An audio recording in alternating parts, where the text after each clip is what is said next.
Hello, today we're going to talk about compulsive social media use. On the previous videos, we were talking about social media and its correlation with different sub areas, specifically on the psychological aspects of each one of those, but also doing like examples and, of course, research about each one of them. So, if you want to go ahead and see the videos I already have, welcome. To listen to those. But here we're going to talk about compulsive behavior or compulsive use. It's a repetitive addiction, such as compulsive buying, overeating, or excessive use of online social media. And this is what we'll be touching today. That can have negative personal and social consequences. Compulsive use emphasizes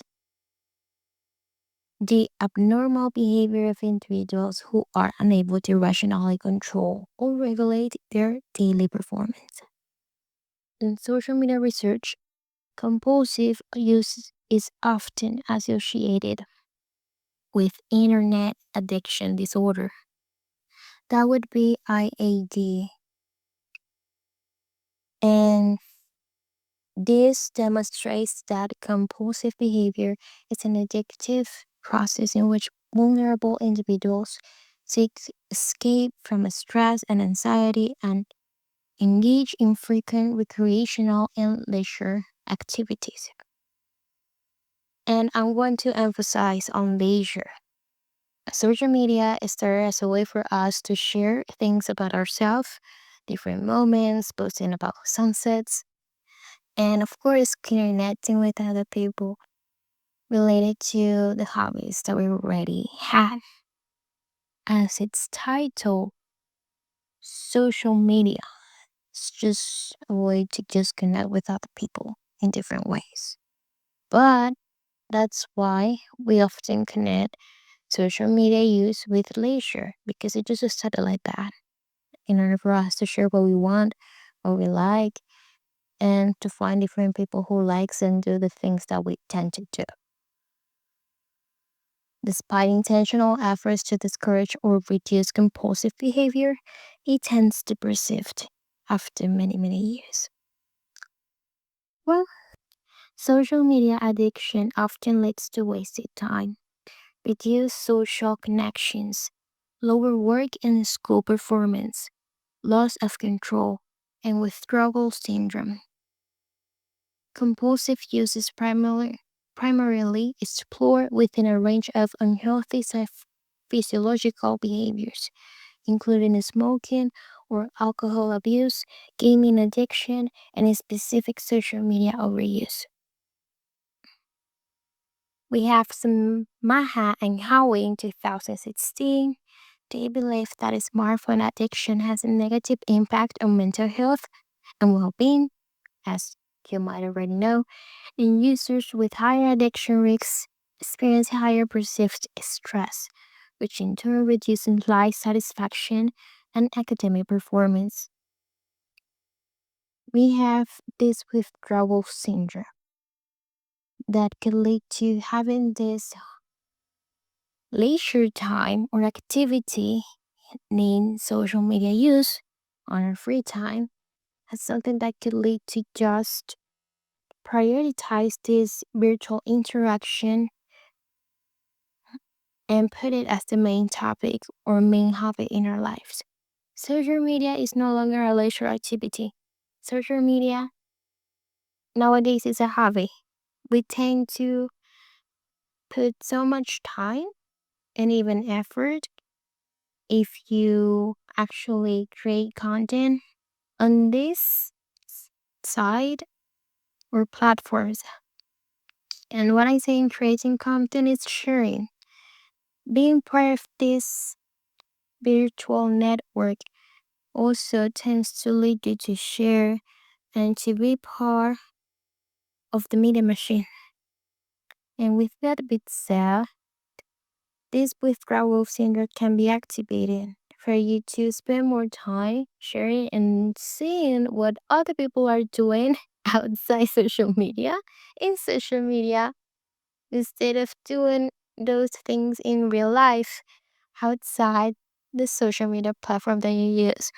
And this is like a game that appears that we are playing over and over again without even knowing it.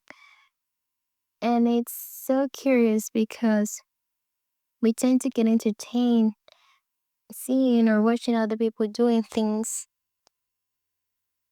outside, doing things on what we call now like the real world. And I put that in quote marks. And we get entertained by seeing what other people are doing, or we are having this leisure time being like kept from of us in a way that is no longer a casual traditional hobby activity that we tended to have. And this can be moving other hobbies and other activities that were part of our leisure time as well. Don't you think? So this risks of higher perceived stress, which can reduce life satisfaction and academic performance, started to appear when our parents started telling us like, hey, don't use to phone too much, or when we were like just not doing good in school, they just took our phones from us as a way like a punishment or consequence of our acts because of that. Because we prefer being on our phones, we're on this spiritual network, social network, instead of just doing what we should have been doing, right? But this could be also a debate as well. While we're talking about the stressor stress outcome, also called as SSO, it is to explore the relationship between mental health and compulsive social media use and social media fatigue during COVID-19 pandemic. And while they were using it, it was found that compulsive social media use significantly induced social media fatigue, which in turn led to anxiety and depression. Also in 2021, a research also obtained similar results. Compulsive social media use is one of the major contributors to social media fatigue. Also, excessive internet use can lead to anxiety and depression, as an exhaustion is a psychological consequence of excessive use of social media, resulting in low satisfaction. This phenomenon reflects individual psychological responses to social media use. Compulsive mobile phone use affects people's behavior and social interactions. Additionally, this compulsive social media use affects negatively cognition and performance and contributes to social media fatigue. According to other studies, compulsive media use is positively correlated with social media fatigue. So, what do you think about it? Let's talk about social networking and its correlation with compulsive usage of social media. Although social networking is beneficial, for example, it is mainly used to cope with the stress, expanding networks, starting new relationships, and much more. However, frequent users are now considered lonely, having no social skills and damaged psychological well being. Internet addiction is often defined as a compulsive loss of impulse control, resulting in damage to the user and his or her relationships, schoolwork, or employment. Social networking sites are becoming the most popular way to stay in contact with people However, they are also used for many different reasons, such as to find information, to play games, to make new friends, and much more. Due to the popularity of these social media platforms, problematic internet addiction or behaviors regarding computer and internet usage is rising. This information leads to questions arising around time spent on social media for sure. And now we have the options from our phones to know how much time we spend on each social media platform. Does it work for you? It could be clear from this research, such as Stevens, Humphrey, Woodley, and Gallagher in 2011, that social media causes many different types of behaviors, such as mental health issues, depression, anxiety, social interaction problems, and much more. This could also show that there are links between internet addiction and compulsive behavior can be possible. However, there is no information on whether the time spent on social media networking is the cause of compulsive behavior itself. One in One in 2013 focused on the relationship between social support and social interaction and how they connect on internet addiction by integrating both online and offline social encounters. The findings show that social support is positively associated with social integration, ties in both online and offline contexts. However, offline social support and social interaction ties on internet addiction are negatively associated. These findings show the importance of understanding the cause of internet addiction and understanding how to diminish internet addiction due to social support and social interaction ties.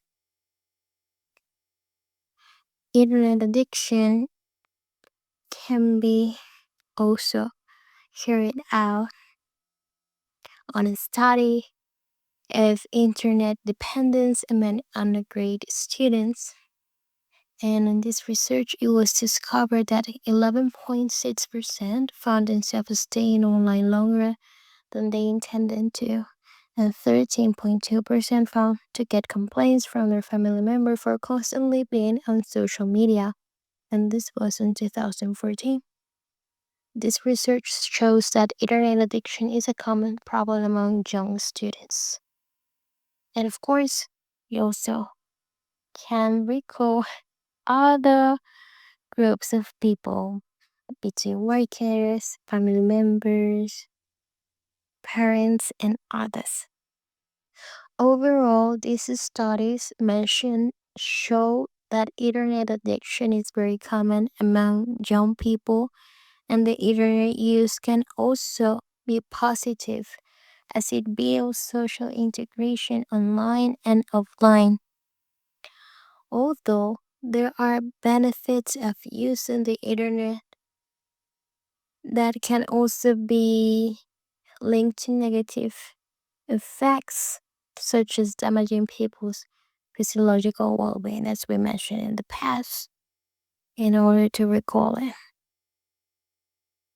And showing compulsive behavior by constantly being on the internet, therefore, leading to affecting their social skills. One common type of compulsive behavior that was found is stalking. Chalk and Jones in 2011 defined stalking as an issue and that it has received growing amount of attention. It has three components, which are a repeated pattern of intrusive behavior exhibited by the perpetrator that is unwanted by the victim, a threat, implicit or explicit, made by the perpetrator, and a resulting feeling of fear in the victim. And there are, among other examples of their We can also talk about obsessive relational intrusion. Online obsessive relational intrusion. It was suggested that it increased in technology, especially in the new social networking phenomenon, which has made it easier for potential stalkers to access their victims. And this was by a study conducted by Zhao and Jones in 2011. The purpose of this research was to determine whether or not online social networks provided an environment in which relational intrusive behavior could occur, and if so, it will examine the form in which this online obsessive relational intrusion occurs. The results show that behaviors identified in the research or on stalking and relational intrusion are facilitated by the Facebook application, for example. But nowadays we have, like, as I mentioned in the previous video, like a new app per week or so. And some percentage of that requires or is also used as an incentive, some type of social interaction. I think while being locked in your house taught us that we crave people, people's interactions a lot, because lots of people, they find out that they're lonely. In order to feel that we belong to such group or community, we need to also be involved in their activities and being part of something, because the human being cannot be alone. Was meant to be alone, was meant to go into a full life journey by its own. It needs the minimum of social interaction, but it needs to be there. So, with that being said, this creates like the full sensation of belonging to a group. For example, when you find like a niche or a hobby that you like, and you connect with different groups in social media, even though you don't even comment any of the posts, you don't participate on the live, etc., you still can feel that you belong to that community just by being part of it, just by following and consuming the content that they are plotting. This could be like a false sensation of belonging, but that is enough for us to feel involved, and that is enough for us to feel that we are actually actively participating in something. So it is not bad, but naturally we crave that. We crave being part of a social group, of a community, as we have been doing it for many, many years in the past. It's part of a natural behavior, how we act. We also found out that individuals with obsessive compulsive personality characteristics may engage in social media platforms as a way to ease stress.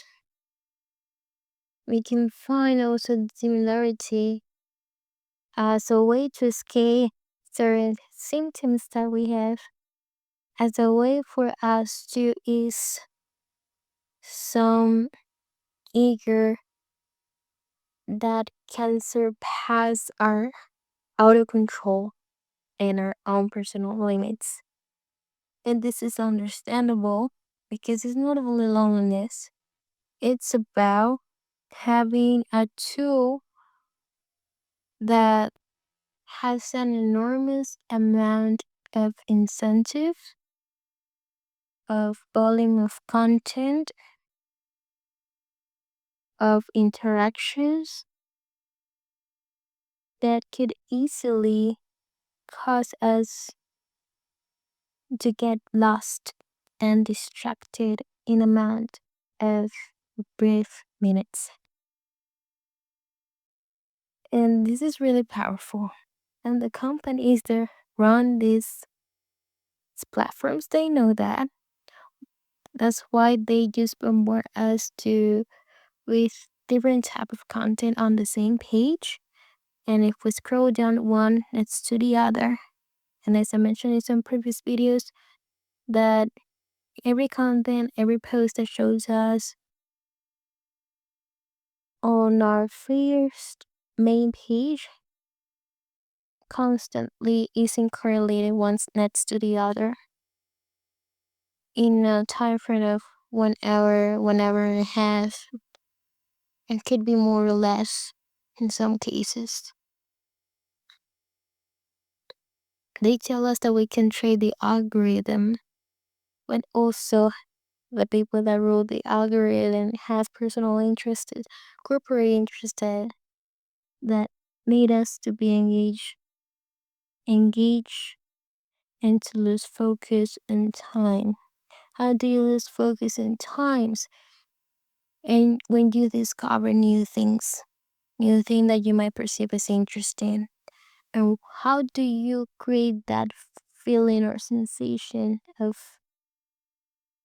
discovering, learning new things when you put one next to the other about, I don't know about this crazy fact that, or learn about this new discovery, and at the same time, that's on the next video or in the next post or image, they're going to show you something that you really like throughout the time. In order for you to lose focus and attention, so in the future, you can create a compulsive behavior of entering over and over again and then spending more and more time. And that could lead for you to watch more ads. Ads that have, of course, people paying in the back, and that will be more money to the platform. Because you're consuming more content, and that will be more ads in between. That will be more money to different people and different companies. And that could also be what? A converted lead. We talked about this in the past as well. And I like how everything is connected. That's why I'm doing I don't know if it was serious, but I'm trying to do every video, the last videos, to be social media and something else, and finding this correlation. Have you seen the things like this? Or have you ever take the chance or have this sensation that, yes, I've been spending more time on social media, or I've been seeing that my algorithm is showing me so many different things one next to the other, but I like instead that I like each one of them. Why? Or I just feel more disconnected with my real world. I left a hobby that I was doing in the past just because I was more time in social media, or in order for me to not feel alone, the minute I just get out of the work and I got home, I just connect to my phone and I'm just started scrolling as crazy in order to feel better. It's like dopamine supply. Let me know if you correlate to any of this, any of the previous samples I just made, because the stories are enormous. Enormous. And do you feel that do you belong more in the online world or on the real world? I leave this question here for you to respond to yourself, or of course for you to open this debate on the comments. More than welcome. Thank you so much for listening to me. If you want me to talk about any other topic, to correlate any other topics, let me know. Thank you so much, and talk to you another time.